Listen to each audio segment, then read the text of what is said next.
तेरे द्वारा दिए गए वचन कब पूरे होंगे? मैं अपने प्रियतम का दर्शन कब करूंगी? अगर दर्शन भी देंगे तो क्या हमारे पिताजी हम दोनों के मिलन को बर्दाश्त कर सकेंगे? ओह, लगता है मेरा स्वप्न बनकर ही रह जाएगा। आज मेरे चारों ओर दैत्यों का सशक्त पहरा लगा दिया गया है। वे मुझे कैदी के समान बंद किए रहते हैं।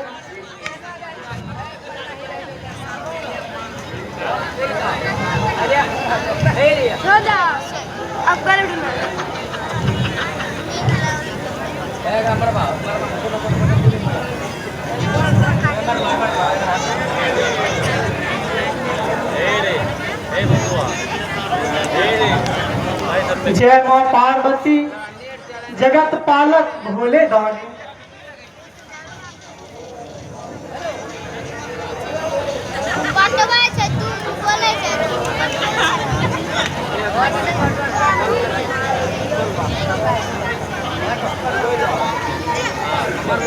भाग जाओ।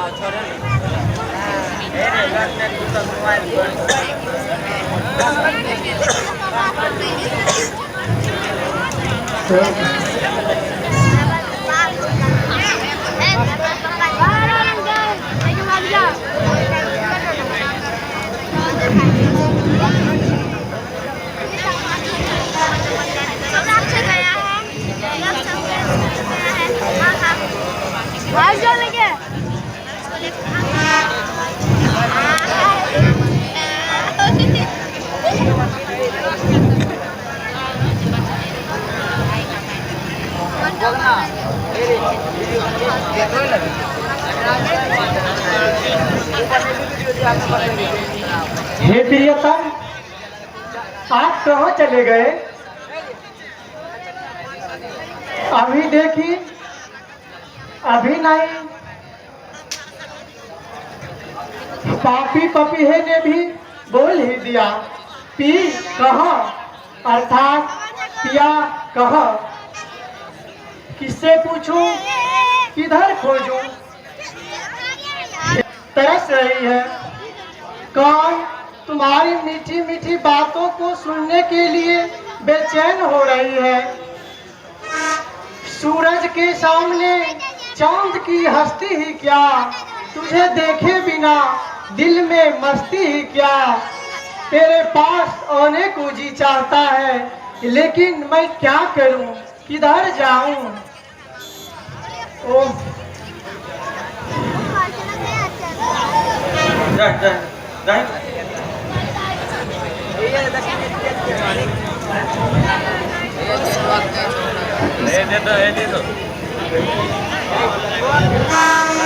उषा, ओ उषा,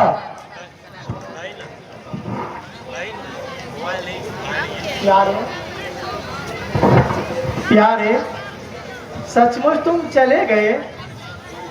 ओ, ऐसा उचित न था, क्योंकि मैं स्वप्न की एक झलक पर ही तुम्हें अपना अतुल वैभव सौंप चुकी हूँ।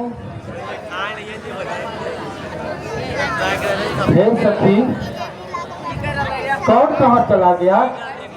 किसकी याद में खो गई हो?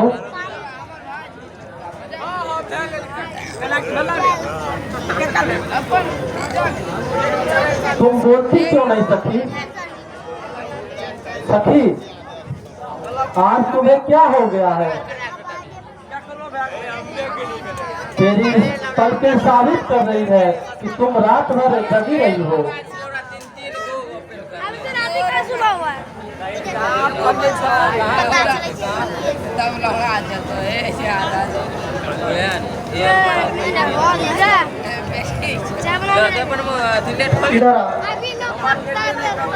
मैं तुम्हें अपनी प्यारी सखी समझकर सच हाल कहती हूँ।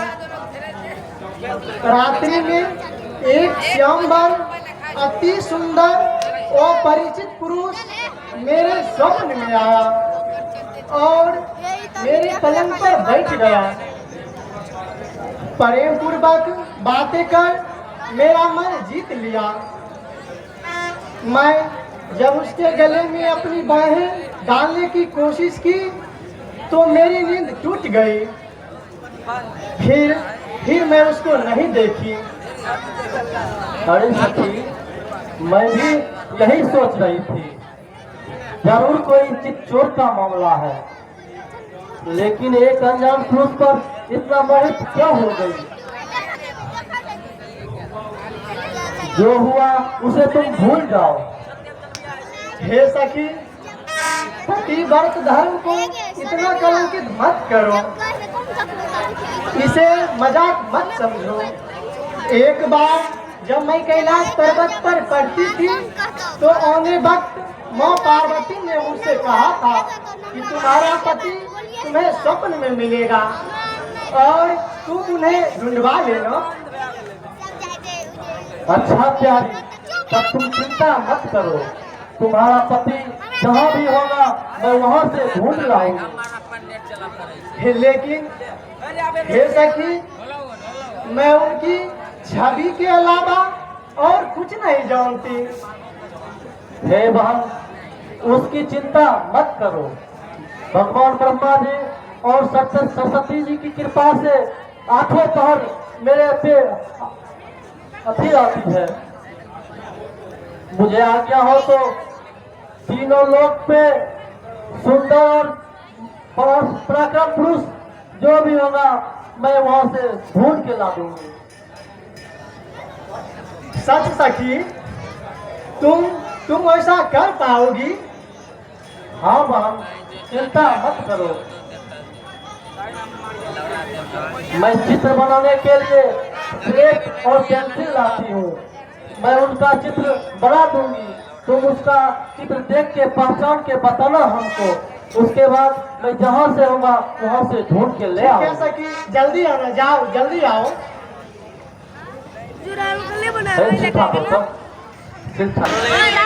जल्दी शुरू कर सकी।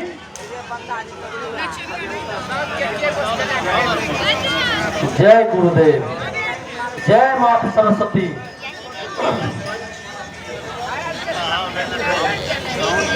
देखो सखी, ये है तुम्हारा प्रीतम।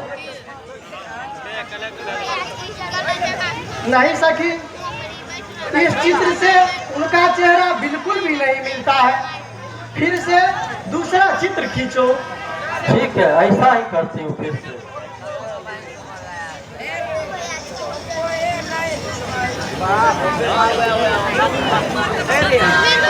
ये चित्र देखो सखी, ये कृष्ण और प्रद्युम्न का फोटो है। हाँ सखी, इस चित्र से कुछ क्या बहुत कुछ मिलता है मेरे प्रियतम का। लाओ, शायद यही मेरे प्रियतम है। एक और चित्र बनाती हूँ सखी। ये देखो, ये श्री कृष्ण का पौत्र अनिरुद्ध का फोटो है। हाँ हाँ, यही है मेरे प्राणाधार, मेरे प्राणनाथ। हे सखी, स्वप्न में यही पुरुष आकर मेरी आत्मा में समा गया था। कुछ ऐसा उपाय करो कि जल्द से मुझे उनका दर्शन हो जाए। धैर्य रखो सखी, अनिरुद्ध द्वारकापुरी में रहता है। वह श्री कृष्ण के आज्ञा के बिना वह कोई पुरुष नहीं जा सकता। तब तो यह काम बहुत कठिन है सखी। काम कठिन अवश्य है, परंतु तुम चिंता मत करो, जहाँ चाह वहाँ राह। चिंता मत कर, मैं आकाश मार्ग से अभी द्वारकापुरी जा रही हूँ। वहाँ से तुम्हारे अनिरुद्ध को जैसे भी होगा मैं वैसे ले आऊंगी। ठीक है सखी।